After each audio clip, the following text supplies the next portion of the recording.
right, our last award this evening is the Lifetime Achievement Award, sponsored by Manley Sims Robinson McCain. And present this award, we have our Washington County County Attorney, Mr. Bill Robinson.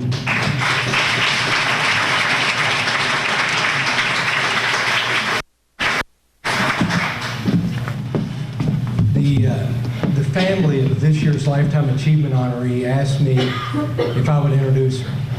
I was very humbled but fearful of not being able to capture this person's service and character in only just a few brief moments.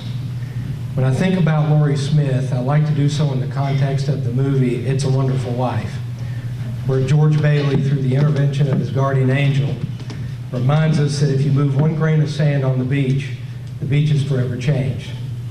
Imagine, if you will, how our community and how our own lives would have been impacted if Lori Smith's life had not taken the direction test. Graduating from high school in 1976, her father tragically passed away the following year when Lori was only 18 years old. In 1978, Lori got married to her husband, Terry, while at the same time trying to pitch in and help her mom with her younger siblings, many who still remained home. Shortly after she got married in May of 1979, she began working for the city of Springfield and has remained an ever-present fixture since that time. Starting in the early 1980s, our own Georgette Bailey became involved in grant writing with the water expansion projects that ultimately brought clean drinking water to our entire county. Imagine, if you will, our community without the footprints to the park, walking trail, or the farmer's market, which so beautifully replicated the train depot. Imagine no High Street redevelopment, which turned that street into one of the quietest and best kept neighborhoods in our community. Very few people know that the beautiful new fire department building was in large part a result of Lori Smith's hundreds of hours of sweat and sometimes tears in applying for and ultimately obtaining a low interest loan. Our city park, where our children have grown up and played, would look much different without its walking trail, lighting, and ball fields. Imagine no Opera House renovation, which ultimately led to an artistic resurgence in our community, providing for a cultural and creative outlet for our children and adults, not to mention the numerous volunteers and patrons who have been profoundly impacted by this addition. Think about the Robertson Building across the street, which was received as a benevolent gift to the city of Springfield. The Robertson Building was a shell and completely incapable of being occupied, but it was transformed into a beautiful downtown housing and retail space largely as a result of Lori Smith's vision and commitment. While others may have had some of these ideas, Lori was always out front making those ideas a reality. Even the very building in which we're in this evening, it is a unique public-private partnership, which started out as the vision of Mayor Mike Hayden, but was supported, encouraged, and made into a reality as a result of Lori's steady, guiding hand. Main Street was bulldozed up and replaced with new sidewalks and lighting, forever transforming our downtown. Again, a grand project with Lori's guidance every step of the way. I dare to say that Lori Smith has had a much greater impact on Washington County than George Bailey ever had on the city of Bedford Falls.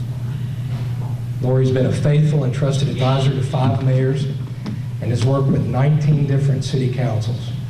Mayors and councils have come and gone, but the one constant has been Lori Smith. Lori has served in leadership positions and been involved with numerous community organizations, boards, and committees: BPNW, Rotary Club, Main Street Renaissance Committee, Central Kentucky Community Theater, Springfield, Washington County Economic Development Authority, Planning and Zoning Board, and numerous others have experienced Lori's passion, her commitment, and selflessness in improving each of our lives through her leadership and involvement. Lori Smith was the Chamber of Commerce Citizen of the Year in 2000, as well as the BPNW 2007 Woman of Achievement. Moreover, the Kentucky League of Cities recognized her on a statewide level as a first runner-up in the 2011 City Employee of the Year Award. I could literally speak for days about Lori Smith's kindness and character.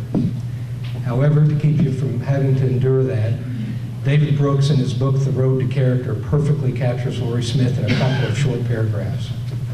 In this book, when talking about people like Lori who are firmly walking on this unseen road to character, Brooks says, "Sometimes you don't even notice these people because while they seem kind and cheerful, they are also reserved. They possess the self-effacing virtues of people who are inclined to be useful but don't need to prove anything to the world. Humility, restraint, reticence, temperance, respect, and soft self-discipline. They radiate a sort of moral joy. They answer softly when challenged harshly. They are silent when unfairly abused. They are dignified when others try to humiliate them. Restrained when others try to provoke them, but they get things done. They perform acts of sacrificial service with the same modest, everyday spirit they would display if they were just getting groceries. They're not thinking about what impressive work they're doing. They're not thinking about themselves at all. They just seem delighted by the people around them. They just recognize what needs doing, and they do it. My friends, let me ask you to join me in honoring this year's Lifetime Achievement Award winner, Lori Smith, a woman who has paved the way for so many others and has set new standards of integrity, patience, commitment, and selflessness. A woman whose greatest legacy perhaps are her 3 children, Lance, Tara, and Molly, who told me they most admire their mom for her resounding ability to persevere, lead by example, and overcome trials and tribulations. Lord, because of you, it's been a wonderful life for all of us, and we thank you.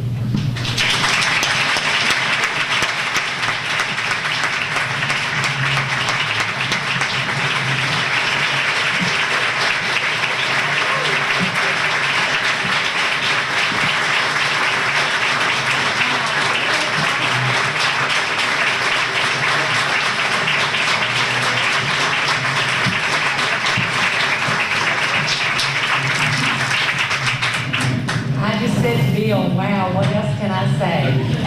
I can't say that I've been more than blessed by the 5 mayors and the 19 city councils that have put up with me. But more than anything, I've been blessed to live in a community that's allowed me to work here and do what I love every single day. Thank you all. It's been absolutely an honor and a privilege to serve everybody in this room. People say, how many bosses do you have, Laurie? I said at least 10,000. Everybody in the county is my boss because most people don't know the difference between city and county. So I have loved every day of my working career. That's every day of 38 years, and I'm still counting. I always thought that only older people got this award. So, either older or ready to retire or just retired. And I hate to tell you all, I'm not planning on going anywhere for a few more years. But thank you so much. And thank you, Bill. I could not have dared said one thing more boisterous for me than what you just said. I am just absolutely overwhelmed. Thank you.